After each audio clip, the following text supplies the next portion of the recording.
More than ever, the stateroom you choose on an upcoming cruise could be the difference between a lot of fun and a lot of frustration.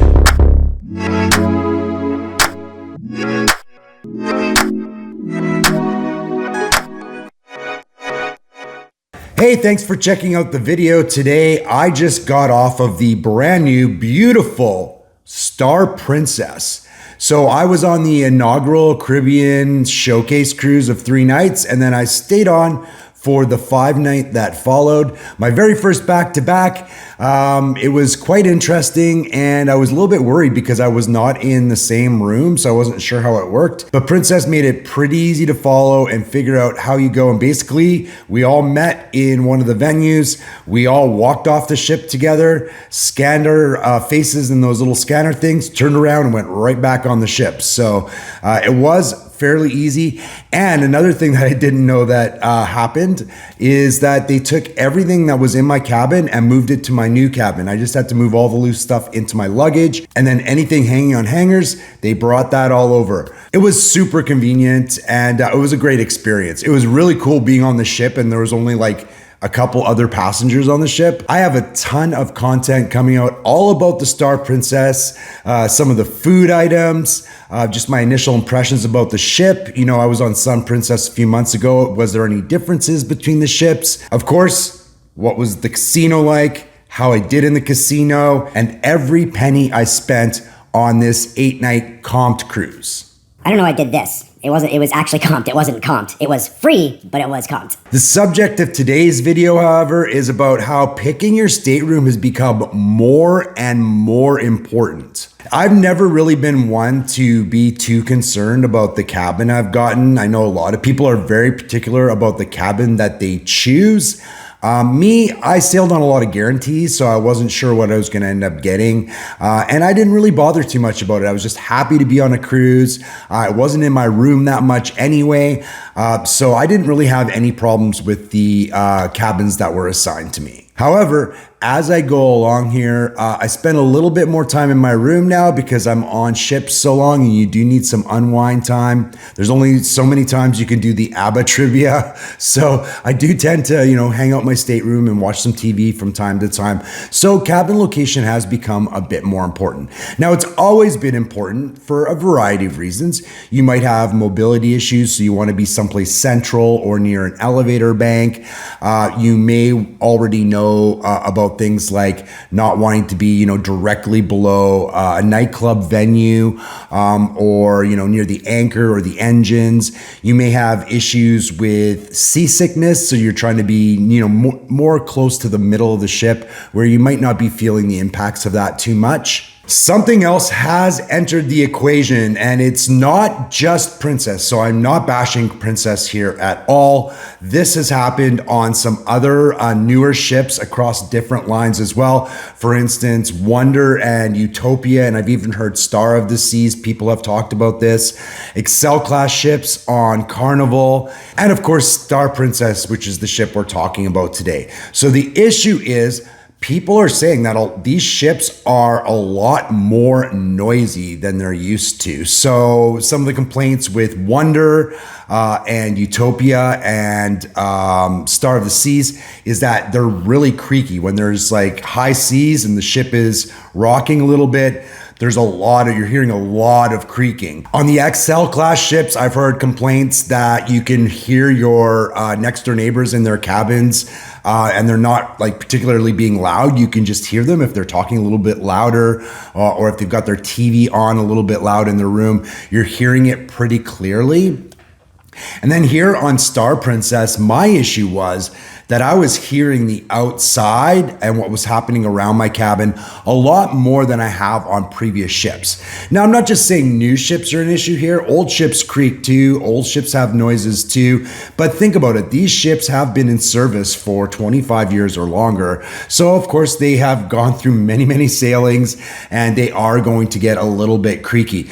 But what I will say is, if you go on an older ship, like let's say even a Freedom class ship or Grandeur of the Seas or something like that, I think the sound insulation is a lot better in these ships. You're not really hearing your neighbors too much. You're not really hearing the venues all that much.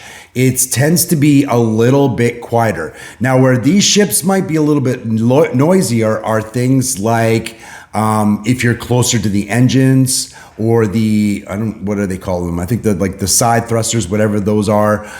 You get a bit of shuddering, you hear the engine noises, or if you're near the anchor, I've been there before and they drop the anchor, that can be pretty loud as well. But this is more of I think, just a cost savings with these new cruise ships, because it just seems like they have really skimped on sound insulation, because things that I wouldn't generally expect to hear, I've heard a lot more. So I'll give you two examples. Like I said, I was in two separate interiors on this sailing. The first leg of this sailing, I was on deck 10 in cabin 10422, and this cabin is located directly above the piazza.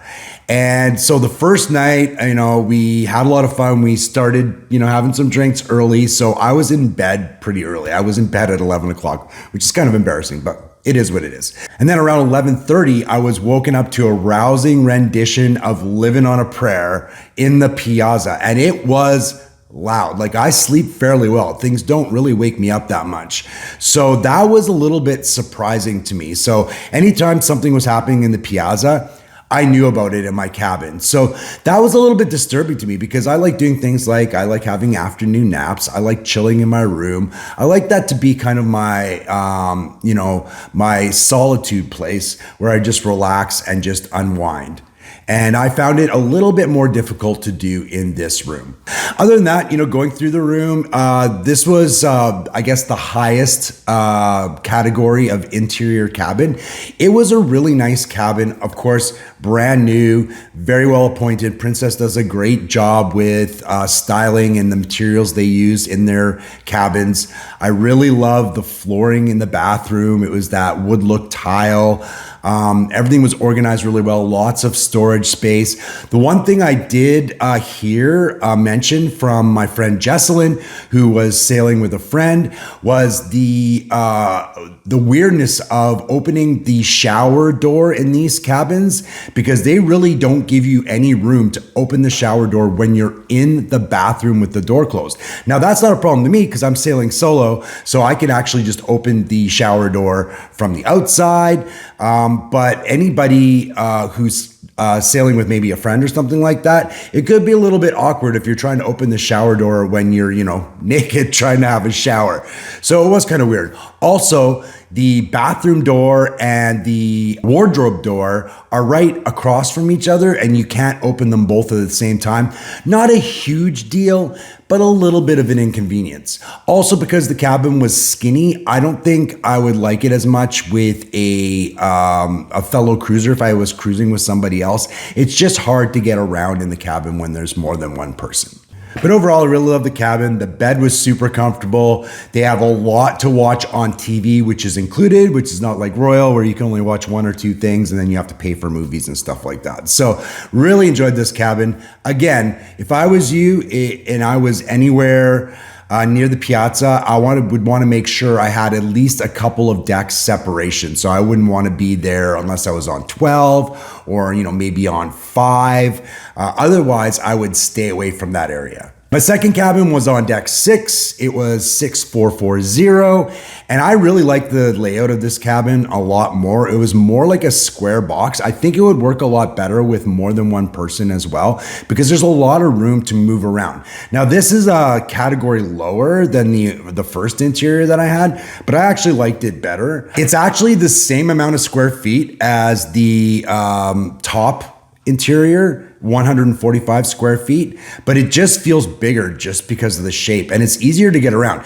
You don't have the issue with the wardrobe and the bathroom door because they're both in completely different areas, because the usable space is more of a box. Like, it just feels like you have a lot more room to move around. Again, though, this room was appointed really well. It had a great bed, a very usable desk. The main problem I had in this cabin was these damn hang night lights with sensors on them. So the one for the bathroom was outside of the bathroom.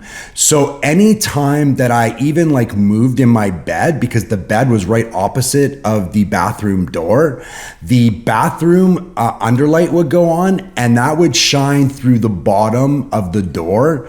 And it wasn't like super bright, but it was bright enough to kind of be distracting. And it was also that clicking noise that the sensor makes. I know like this is nitpicking for sure, but it was quite annoying. And I know there are ways that you can circumvent these sensors, but I highly recommend that you do bring some Band-Aids or something like that. Figure out where the sensors are, and then you can just disable them while you're sailing. Just don't forget to take that off when you're done. I don't think that that's something that you should have to leave, the next people to deal with. Maybe they want those lights on. So just be considerate of the cabin steward and your next passengers that will be using that cabin afterwards.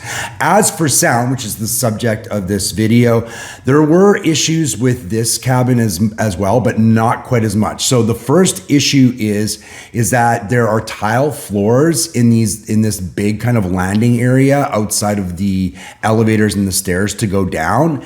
And there was a lot of carts and stuff going through, and you could hear that like fairly prominently from this cabin. Also behind the cabins, there's kind of like they call it an I-95. So that's like the area where the crew uses that goes from one side of the ship to the other, and they can transport goods there. They walk there to get to other places on the ship. And there was a lot of moving those carts from one part. They'd have to open this door pretty close to the cabin, roll their cart across the tile floor, and then go into the other one. So you would be hearing a lot of rolling and thumping and clunking, which didn't bother me quite as much as the Piazza, because it was just like a little quieter and it was less frequent. But it's something that you should be aware of. Overall, though, I'm not complaining. I would do it over and over again. Beautiful ship, great experience, very comfortable rooms. Just a couple of things that I think you need to know. You may not want to just leave it up to the cruise line to select your cabin for you. And you may be thinking to yourself, well, Chris, like, I don't know what cabin is where and stuff like that. There's a couple of things you can do. Number one, there are deck maps all over the internet. So you can look at where your cabin is and then look on the floor above, the floor below, and anything that's just adjacent to your cabin to see if there might be something there that could get a little bit noisy and cause you some problems. Another thing you can do is use a travel agent. Now, if you're booking casino comps like me, not all travel agents are going to want to do that. I think some don't know they can do it. Maybe they don't know how to do it, or maybe they just don't want to do it because the commissions are a lot lower. They get a lot more when they're booking you a full fare. They're getting, hundreds and sometimes thousands of dollars depending on what you're booking.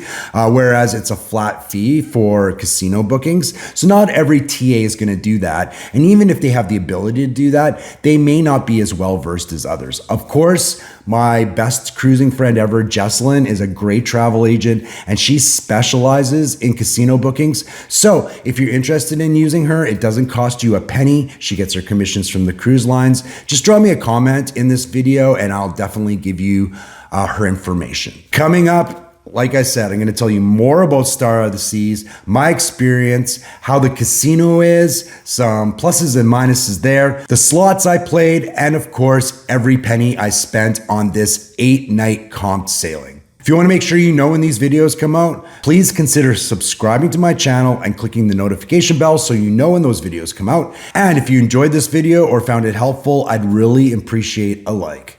Thank you, as always, for watching.